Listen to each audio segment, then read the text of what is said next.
Hi, good afternoon.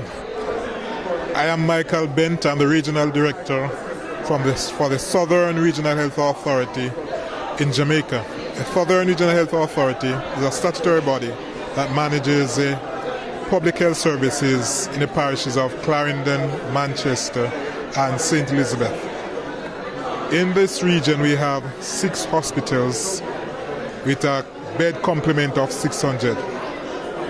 We have 72 health clinics throughout the 3 parishes and we serve a population of 600,000.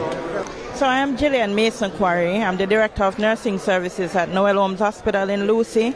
I'm happy to participate in this Diaspora meeting because I see it as an opportunity for the persons outside of Jamaica, especially at this forum and in the tri-state region, to assist us with the needs we have to expand our services to the persons who are in the deep rural areas and are having difficulty with accessing care.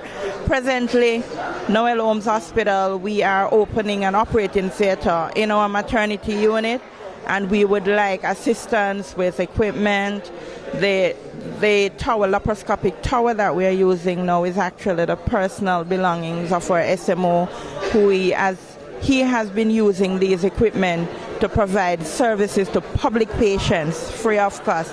So if we could get some assistance with that, we would like some assistance with ultrasound equipment to provide basic ultrasound service to the patients who come into our A&E department. And those are just a few of the immediate needs that we have right now.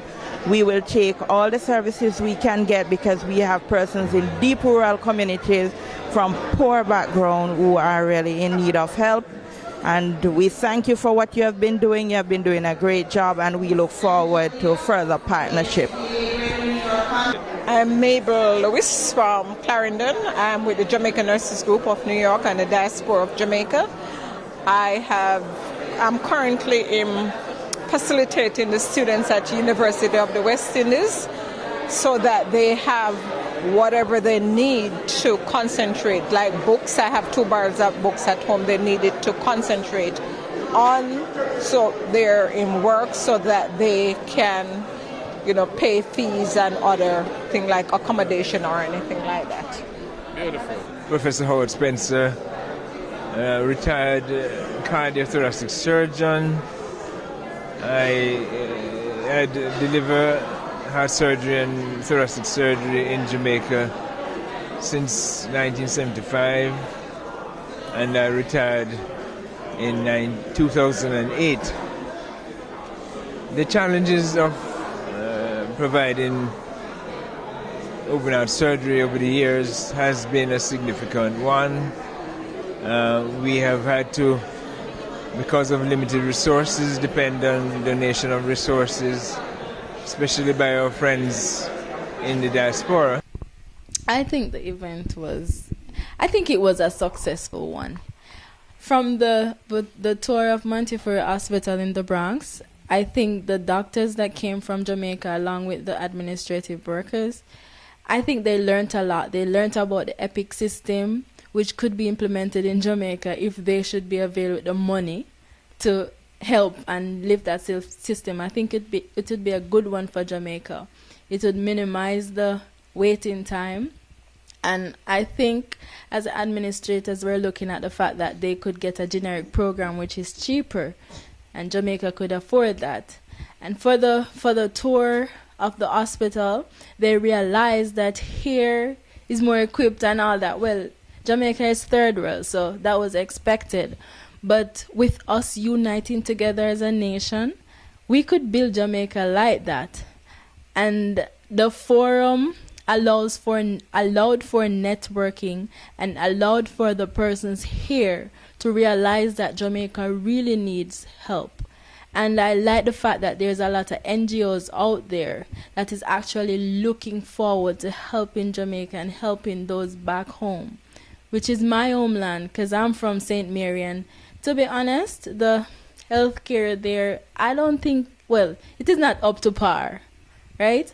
And the sad thing about it is that when I heard them talk about having people's foot being amputated because of thrombosis inside the arteries, in the foot, and the reason for that is they didn't have the equipment to remove a simple thrombosis, right? And you have thrombosis, what do you mean? a clot inside the leg, Blood clot. a blood clot inside the leg that causes poor circulation. And if a person is having poor circulation within the leg, there's no oxygenated blood running through that leg, so you'll find out that the leg tends to be, it's a dead leg, putting it that way. Yes, so the color change, it got discolored and all that, right? And I had my grandfather's foot cut off because I'm assuming now, because I'm made more aware, that the reason for that was they didn't have the equipment to treat his leg. So one of his foot got cut off. Yesterday when I heard Dr. Dawes saying that he had 4 persons lined up for amputation, and it's simple because they didn't have a machine to remove a clot inside the leg. It's really painful. It really hurts. And he said to me, I'm feeling pain, but I don't think my legs got to be cut off.